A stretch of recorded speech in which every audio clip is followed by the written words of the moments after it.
Mexico City, la panique commence à s'emparer de l'hôpital de la ville. Les patients sont transportés en dizaines venant des rues, touchés par les émeutes. Les pauvres commencent à se rebeller contre les classes supérieures, inondant la ville de peinture verte, couleur de la Révolution. Malgré cela, dans la maison de la famille Novello, ils s'apprêtent à marier leur fille unique, Marianne. L'heureuse mariée ne quitte pas son fiancé Alan et une centaine d'invités s'amusent et lèvent leur verre à l'honneur des jeunes mariés en attendant le juge qui a été retardé en raison des troubles qui sévissent dans la ville. Après avoir déposé une autre enveloppe qui lui a été présentée dans le coffre-fort, la mère de Marianne, Pilar, se rend au lavabo pour se laver, mais de l'eau verte coule du robinet. Alors qu'elle court après son mari, l'eau reprend sa couleur habituelle et Ivan est persuadé que sa femme est juste nerveuse, alors que celle-ci pense qu'il y avait quelqu'un dans la maison qui a apporté de la peinture verte, ce qui signifie qu'il est impliqué dans les émeutes. Les employés de maison de la famille servent le banquet, et comme d'habitude, l'une d'entre elles n'est pas contente. Victor, un invité très important, vient à la fête. Ministre, père de nombreux enfants, il est entouré d'une attention particulière en tant qu'ami proche de la famille et très influent. Marianne est un peu contrariée par le fait que son mariage se soit transformé en négociation commerciale, mais sa mère convainc sa fille d'être plus accommodante pour ne pas offenser des amis utiles. Deux autres invités arrivent et le corps entier de la femme est recouvert de peinture verte. Cela inquiète beaucoup de monde. Pilar doit s'en aller. La femme de ménage, Martha, informe que Rolando, un vieil homme qui a travaillé toute sa vie pour la famille Novello, l'attend à la porte.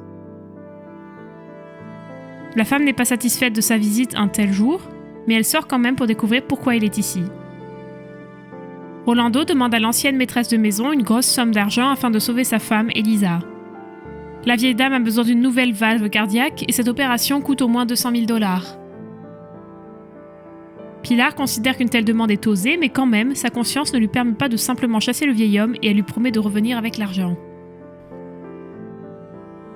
Victor apprend par ses sources qu'il doit se retirer du mariage, mais il n'a pas l'intention de prévenir qui que ce soit. En chuchotant à sa femme de venir chercher les enfants, le vieil homme monte silencieusement dans la voiture. Pilar prend une partie de l'argent à son mari, un peu plus à son fils, Daniel, qui danse avec sa femme enceinte. De retour auprès de Rolando, la millionnaire lui donne $30,000, indiquant clairement qu'elle ne donnera pas plus d'argent. Avant de partir, celui-ci s'approche de Marianne pour la féliciter pour son mariage, et la fille est ravie de voir le vieil homme qui l'a élevée. Ayant appris pourquoi il est venu, elle lui demande d'attendre encore un peu et retournant à l'intérieur de la maison, essaye de gagner de l'argent. Pendant que la mariée tente de négocier avec son futur mari, Daniel va voir Rolando et lui donne encore quelques pièces d'argent et lui demande de partir. Mais Marianne n'a pas l'intention de laisser son vieil ami sans l'aider. Elle essaie d'ouvrir le coffre qui contient l'argent qu'on lui a donné, essaie de négocier avec son père et fait même une scène à Alan. Quand Marianne ne trouve pas d'aide auprès de ses proches, la fille prend une carte de crédit et va résoudre le problème toute seule. Elle s'adresse à Christian, le fils de la servante, Martha, et le neveu de Rolando, et lui demande une adresse où trouver les personnes âgées. Le jeune homme décide de partir avec son amie pour qu'elle ne roule pas seule dans une ville bruyante. Martha appelle son fils pour savoir où ils sont allés et en prenant le téléphone des mains de Christian, Marianne lui dit qu'ils reviendront dès qu'ils auront amené Alice à l'hôpital. Mais en ville, le couple se heurte à des barrages routiers et ne peut pas accéder à l'autoroute. À ce moment-là, les invités continuent à s'amuser, mais tout à coup, des rebelles des rues de la ville commencent à pénétrer sur la propriété en escaladant la clôture et accèdent à la cour. Les propriétaires font appel à leur gardien, Felipe, mais il fait partie des premiers à sortir une arme et à donner le feu vert à ses complices. Ivan est l'un des premiers à être blessé. Les voleurs emmènent tous les autres invités dans la maison et exigent en chemin qu'ils enlèvent tous les bijoux et de leur donner leur argent. Felipe prend Pilar en otage, séparément de tout le monde, sachant qu'il y a un coffre plein d'argent dans son placard. Elle lui donne tout ce qu'elle a, mais cela ne sauve pas sa vie. Martha se cache avec la femme de Daniel, mais elles sont retrouvées et elle n'a pas le temps de prévenir Christian de ne pas revenir. La voiture de Marianne se retrouve également au cœur des émeutes et elle se rend compte de quoi il s'agit. Christian demande à la fille de se cacher pour qu'elle prenne le volant. Son apparence mexicaine ne doit pas éveiller les soupçons. La savante de la famille, qui les sert fidèlement depuis de nombreuses années, fait les poches des riches avec plaisir et marche calmement sur les corps. En attendant, les sauvages prennent tout ce qui est possible dans la maison et cassent et aspergent de peinture verte tout ce qu'ils peuvent pas emporter ou vendre. Christian se ferait un chemin parmi la foule des pilleurs et amène Marianne chez lui. Rolando, avec qui le gars partage la cour intérieure, est mécontent de la présence d'une telle invitée, même si elle allait sauver sa femme. La nuit, la ville se transforme en un enfer encore plus grand et devient un chaos mêlant incendie et sirènes. Christian emmène Marianne dans sa partie de la maison et donne un verre d'eau à la jeune femme pour la calmer un peu. La survivante Martha sort de la maison Novello où il ne reste pratiquement plus de survivants. Le lendemain matin, il semble que les forces de l'ordre aient réussi à calmer la ville. Ivan est transporté à l'hôpital et les corps des morts sont retirés de la maison. Marianne est sur le point de rentrer chez elle en voiture, mais Christian lui demande de prendre son temps et ouvre la porte pour vérifier l'état de la situation. Le jeune homme a été capturé par 2 militaires, le soupçonnant d'être impliqué dans les émeutes, mais il leur explique qu'il n'a pas quitté la maison pour garder la fille de leur propriétaire en sécurité.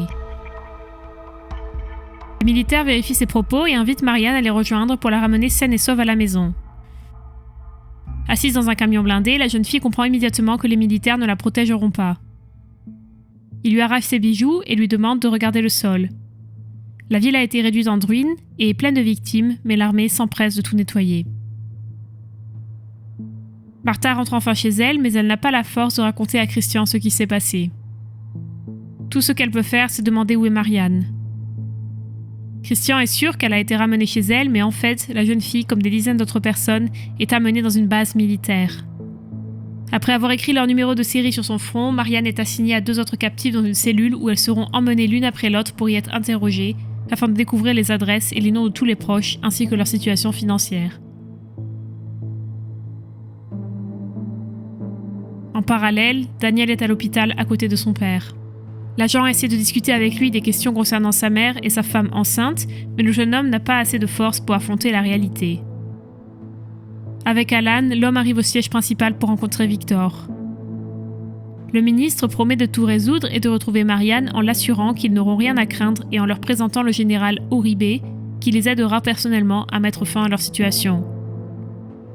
Marianne parvient à s'endormir sur le sol de la cellule, mais les prisonnières commencent à se réveiller en criant grossièrement et après avoir sélectionné plusieurs filles, les militaires les emmènent dans la pièce voisine où les soldats leur font des choses obscènes.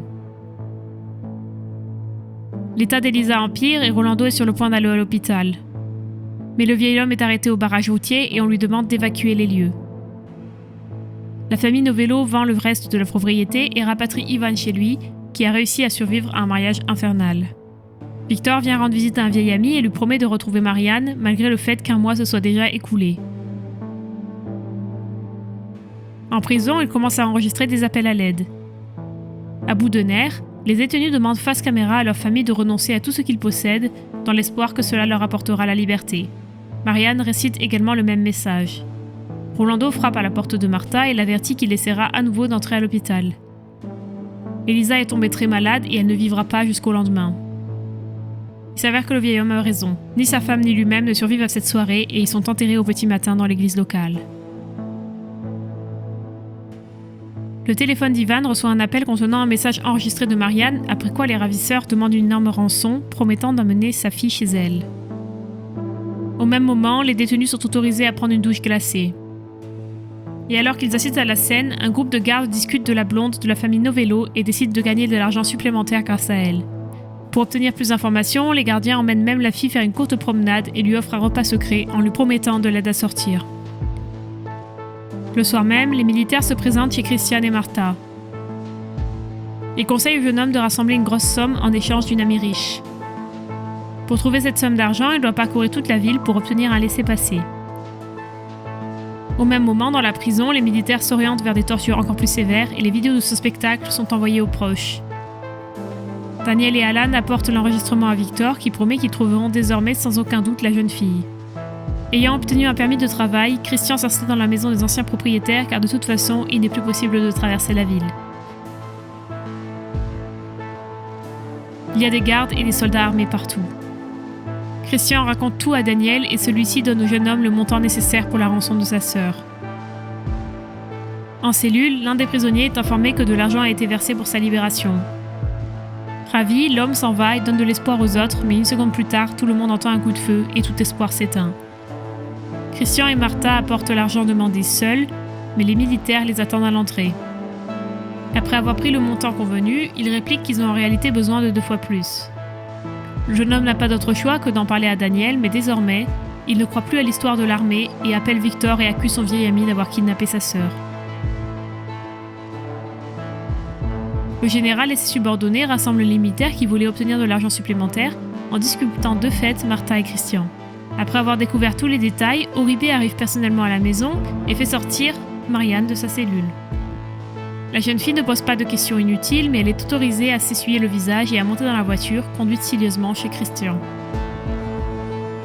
À ce moment-là, tous les autres prisonniers sont éliminés et les militaires effacent toute trace de crime en brûlant les corps. On met ensuite une arme dans la main de Christian et une seconde plus tard, le militaire appuie sur la détente et le tue. Marianne est déjà aux toilettes à ce moment-là. Victor amène Daniel chez un ami, lui disant que c'est Christian qui a kidnappé sa sœur, après quoi elle s'est suicidée. Toutes les personnes accusées d'avoir participé aux émeutes se préparent à être exécutées. Ivan, Daniel et Alan sont invités à l'exécution solennelle et assistent à la mise à mort de Martha et des 2 militaires qui sont punis pour des crimes qu'ils n'ont jamais commis. C'est tout pour cette vidéo, n'hésitez pas à partager vos réflexions sur ce film dans les commentaires et n'oubliez pas d'aimer et de vous abonner, cela nous aide tout particulièrement. À la prochaine, ciao!